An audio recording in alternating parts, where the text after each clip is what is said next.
এই রাজ্যটাকে কি বাংলাদেশ বানাতে চাইছে? ঘাটাল মাস্টার প্ল্যান শুধু ইলেকশনকে দেখে ঘোষণা নাকি সত্যি সত্যিই করতে চান? বিস্ফোরক দিলীপ ঘোষ আর কি বললেন তিনি, শুনুন। ঘাটাল মাস্টার প্ল্যান তো বহু বছর থেকে আমরা শুনছি, সিপিএম আমল থেকে। হয়নি কেন?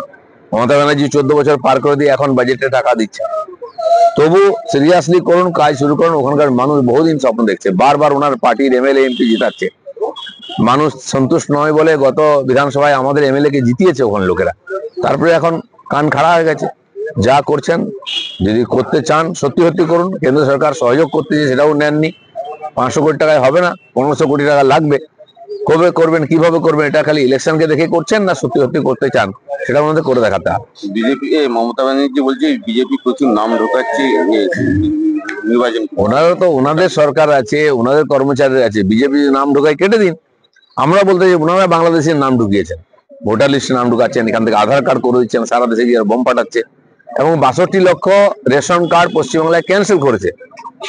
কারা তারা? তা কে ঢুকে, কে তাদেরকে রেশন কার্ড দিয়েছে? এখানকার সরকার দিয়েছে বাংলাদেশিদেরকে। এরকম আরো লক্ষ লক্ষ লোক আছে। অন্যের দিকে আঙুল তোলার আগে নিজের দিকে দেখুন এবং এই সমস্ত লোকেদের নাম কাটুন, এদেরকে বাংলাদেশে পাঠান। আর না গেলে এই বাংলাদেশ থেকে ভোটার নিয়ে এসে এখানে ভোট জেতার যে চালাকিটা শুরু করেছেন সেটা আবার বন্ধ হওয়ার দরকার আছে। বাংলার বাজেট নিয়ে, বাংলার বাজেটে কি আছে? যেগুলো পুরনো কথা সেগুলো নতুন করে দেওয়া হয়েছে। যেগুলো আসল যে প্রকল্প নিয়ে এত উনি কন্যাশ্রী, যুবশ্রী, সবুজ সাথী বা এই যে এই যোজনা যেগুলো আছে, লক্ষ্মী, এগুলো এর কোনোটাই তুমি টাকা বাড়াননি। তো ভোট এলে মনে পড়ে, ভোট শেষ হলে আবার সব চুপচাপ হয়ে যায়। আবার হয়তো আগামী বছর বাজেটে আবার এইগুলোতে টাকা বাড়িয়ে ভোট নেওয়ার চেষ্টা হবে। সত্যি সত্যি উন্নয়ন কি হয়েছে? কটা ইন্ডাস্ট্রি হয়েছে? উত্তরবঙ্গ বঞ্চিত, তার জন্য দেবেন 800 কোটি টাকা। ইন্ডাস্ট্রির দরকার বলছেন 1400 কোটি টাকা, অথচ মাদ্রাসা শেখার জন্য 5600 কোটি টাকা দিয়েছেন। তারপর কি বাংলাদেশ বানাতে চাইছেন এখানে? নাকি মাওবাদী টেরোরিস্ট তৈরি করতে চাইছেন এখানে?